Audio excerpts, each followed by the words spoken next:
Hey, what's up YouTube? Down the smartphone guy coming back at you with another video, and today I want to talk about my 1 month use of the iPhone 8 Plus. So this is coming from a person who typically is an Android user, but I went all out this time when I picked up the iPhone 8 Plus, and I went for the 256 gig version.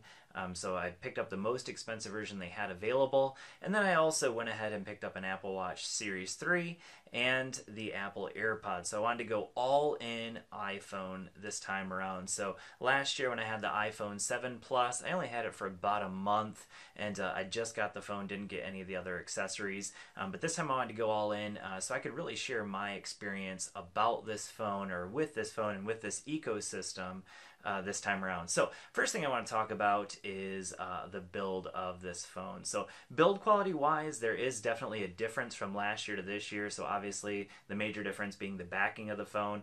Everything else is basically the exact same in terms of the build, but this time we have the glass back, and one huge benefit of the glass back is the fact that this year they include wireless charging. Now, I've heard other people say this, and this has also been true for me. With Samsung phones, I oftentimes don't find myself using, or even LG phones, I don't find myself using wireless charging all that often. But for some reason or another, with the iPhone 8 Plus, I did find myself using wireless charging a lot more often, which is strange because Samsung phones actually wirelessly charge a lot faster than iPhones. So really strange, but honestly, I found myself using my wireless chargers all the time with the iPhone 8 Plus. But build quality wise, definitely a very premium device. Obviously, with the iPhone 8 and the 8 Plus, you still have some pretty massive bezels up at the top and the bottom. The iPhone X is going to solve that, but then you lose your fingerprint sensor. So build quality wise, definitely a top-notch phone. There's no doubt this is a very premium built phone. Also a very beautiful phone in my opinion. Nice to hold. It's nice and thin. Maybe just a little bit on the tall side, but when you're used to like a Note 8, this thing's going to feel kind of short because the Note 8 is such a tall phone, which is the main reason why I wasn't a huge fan of the Note 8. Other than that, the Note 8 was a great phone, but that was one of my big complaints about it. Next area that I want to talk about is the performance of the phone. So a lot of hype has been made about this phone in terms of the performance. So they have that new X11 chip, and it's supposed to be a speed demon, and I will say that I haven't had any major performance issues. There have been a few hiccups every now and again, when I think that's mainly an iOS 11 thing. It's more of a software issue than it is an actual performance issue with the chip that's in here. So that X11 chip, when you look at Geekbench scores, so I'm going to go ahead and jump in here because I actually just ran the Geekbench scores. So it gets a insane score on Geekbench, 10,400. So the best score I've ever seen on any Android phone, and I've had pretty much all the Android phones up to this point, was with the OnePlus 5. The OnePlus 5 got real close to a 7,000 on the multi-core score, and that single-core score of over 4,000 is just insane. But yeah, so as far as the multi-core score, 10,000, that is like far and above any Android phone I've ever had. Now, with that being said, is this phone that much faster than all of the Android phones I've used? Definitely not. In fact, I don't even notice a difference between the top Android phones, like the OnePlus 5. Like right now I'm using the Xiaomi Mi Mix 2, and that Snapdragon 835 processor, I don't notice a major difference in terms of performance. Now, are there maybe marginal improvements from Apple's X11 to the Snapdragon 835? Yeah, there probably are. But in my day-to-day use, using social media, maybe in the camera app is one area that I've seen maybe performs a little bit better. Not in terms of how good it takes pictures or how well it takes pictures, but in terms of how quickly it takes pictures. But even then, I still don't even notice much of a difference. So is this phone fast? Yes. In terms of gaming, all the games fly on this phone, but they also fly on the top-end Android phones. So I don't notice any major differences in terms of performance. Now, one area that I want to talk about that has been fantastic with this phone is the camera. So at the end of this video, I'm going to throw up a bunch of pictures that I took with this, and I've got to say that up to this point, this is probably my favorite phone in terms of a camera. And I know that they had a portrait mode, they had dual camera mode on the iPhone last year, the iPhone 7 Plus. But I gotta say, for some reason, this time around, I ended up using that portrait mode a ton. And I gotta say that I've been super impressed with the cameras on this phone. Now, I came from a Note 8, which also had very good cameras, and I also am filming this on the HTC U11, which also has very good cameras. I will say this, that the HTC U11 for me still has the best front-facing camera of any phone I've ever used.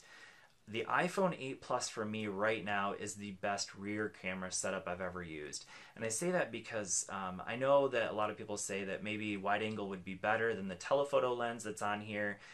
But the portrait mode, I just have a lot of fun using that portrait mode. Took a lot of pictures of my kids. I went on a vacation with my wife and took a bunch of pictures with that, of her, of us. And the portrait mode on this phone is just absolutely fantastic. So HTC 11 has a fantastic single camera, but this thing has awesome dual cameras. And I tended to use this a little bit more than I used my U11 while I was on vacation. Those are the two phones I took with me. This is a little bit more fun to use, so I ended up using these cameras a little bit more. And I still say I don't have the Pixel 2 XL yet, which I'm getting this week. But right now, as of right now, I will say the iPhone 8 Plus rear cameras are my favorite setup for cameras up to this point. Next area I want to talk about is the battery life. So you can see right now, I don't know if you can see that up there. I'll bring it right back up. So I'm at 18%. It's 12:27. So technically, I'm filming this after about, I was up at 8, maybe 7:30 this morning, and it's 12:27 now. I'm at 18%, and that's pretty typical for daily use. I have no problem getting through a full day of usage of battery with this phone. Typically, I'm finishing a day with 20 to 30% screen on time. You know, it's kind of hard to tell. A lot of it depends on how I'm using it in a particular day.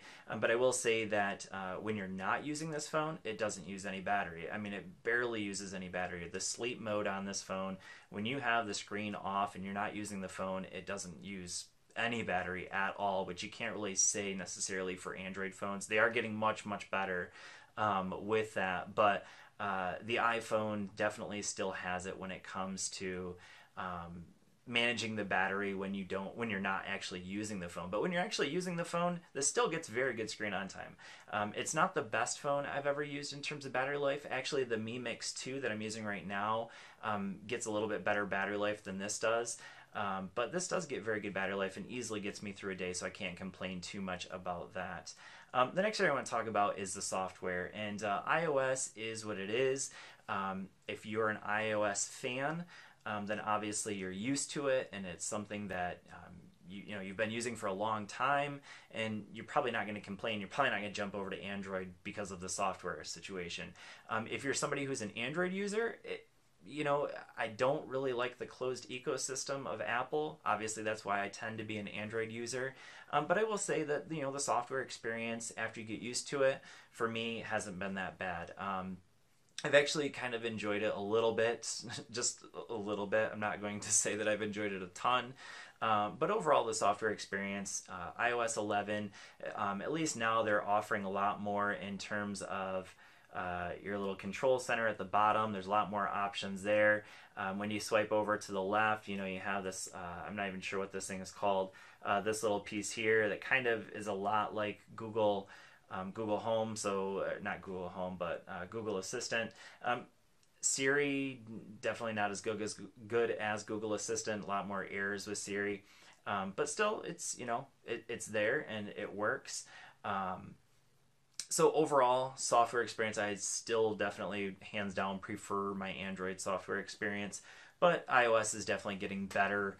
iOS 11 continues to improve on that. One area that I definitely don't like, though, is the notification system that goes on there. Android just does a lot better, and actually you can see that there's a little bit of an error right now with my notification system, so I don't even know. I can't even get rid of it right now, so I'll try it. See, that's another, so I can't get rid of that notification. I don't even know what's going on there. But anyways, in terms of the notifications, I definitely think that Android handles notifications a whole lot better. It's just a personal preference, personal opinion. I just don't like the long laundry list of notifications that iOS leaves here when you pull down the notification shade.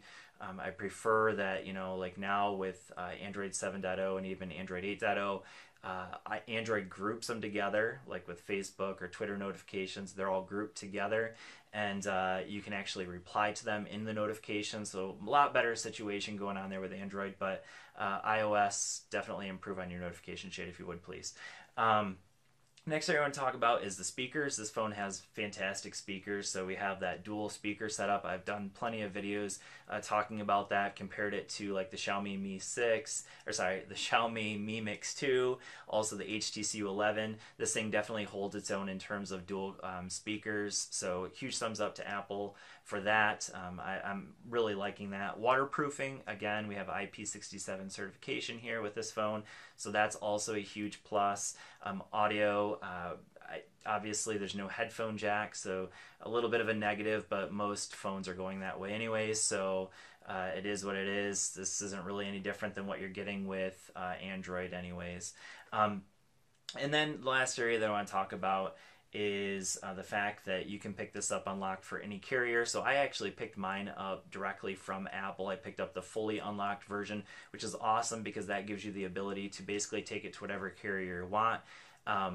With that being said, obviously I paid full price for it, whereas if you want the monthly payments, you can of course pick this up anywhere. So that's a huge benefit. Now the other benefit of Apple, of course, is the fact that there are a plethora of accessories you can get for this phone. So that is a huge advantage over most Android phones. Obviously with the Samsung phones, you still get a huge number of accessories that are available. But with Apple, obviously, there's far more. There's a lot more out there in terms of accessories that you can get with this phone. And a couple of those that I want to talk about is the AirPods. So the AirPods, the Apple AirPods, and just the whole ecosystem when it comes to Apple, the AirPods for me are easily the best true wireless earbuds I've ever used.